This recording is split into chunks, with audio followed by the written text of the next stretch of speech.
있는데요. 햇살이 비치는 창가에서 성경책을 보고 계셨어요. 선생님의 모습에 마음이 따뜻해졌어요. 저도 모르게 선생님께 성경책 보시는 모습이 좋아 보이신다고 말했어요. 선생님께선 요즘 성경책 읽는 것이 행복하다고 하시며 한마음교회 작은 교회 예배에 같이 가보지 않겠냐고 물으셨어요. 왠지 싫지 않아 함께 가게 되었습니다. 예배에 갔는데 신기하게 성경책과 함께 중학교 역사교과서와 사회과 부도가 놓여 있더라고요.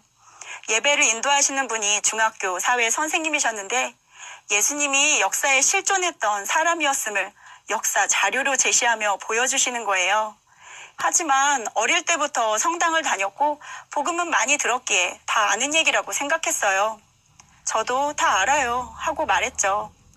예수님이 역사적 인물인 건 좋은데 그래서 그게 나랑 무슨 상관인데 하는 생각이 들었어요. 저의 관심사는 제 마음이 힘든 것이었지 예수님은 아니었거든요.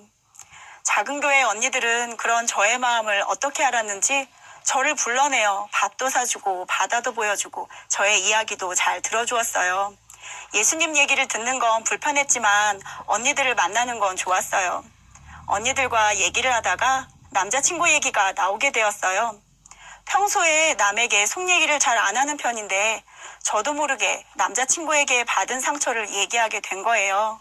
저의 이야기를 들어주던 언니는 눈물을 글썽이며 너의 마음이 예수님의 마음일 것 같다고 하시는 거예요. 전 한 번도 예수님의 마음을 생각해 본 적이 없었어요. 그런데 한 장면이 머리에 딱 떠오르는 거예요. 저는 도시락을 들고 남자친구를 쫓아가고 있었어요. 예수님은 생명의 도시락을 주시려고 저를 쫓아오고 계셨고요. 저는 뒤를 돌아 예수님을 향해 누가 그딴 거 싸우라고 했어요? 누가 날 위해 죽어달라고 했냐고요? 그딴 거 필요 없으니까 저리 가라고요 하며 고함치고 있었어요.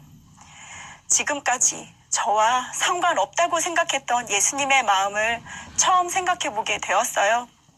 남자친구에게 거절당해 받은 상처에도 그렇게 마음 아팠는데 예수님도 저에게 거부를 당하고 계셨던 거예요.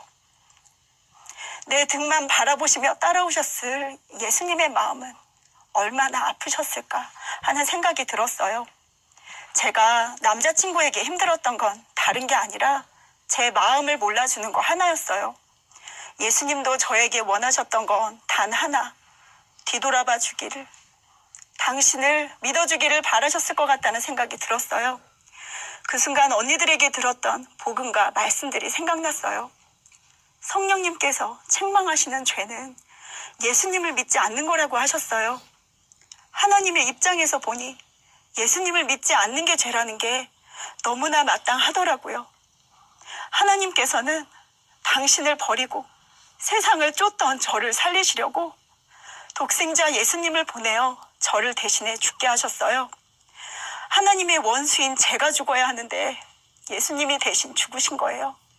제가 예수님을 죽인 거나 다름없었어요. 그런데 예수님이 죽은 것으로 끝나지 않고 부활하셨어요. 예수님이 모든 사람이 믿을 수 있게 부활하셔서 저의 주인이 되어 주셨는데도 제가 끝까지 거부하고 믿지 않았던 거예요. 제가 주인 되어 제 마음대로 제가 하고 싶은 대로 하고 살았던 거예요. 그래놓고 제 마음이 힘든 것만 관심 있었던 거예요. 사람들에게 상처를 받아서 힘든 게 아니라 예수님을 믿지 않아서 힘든 거였어요.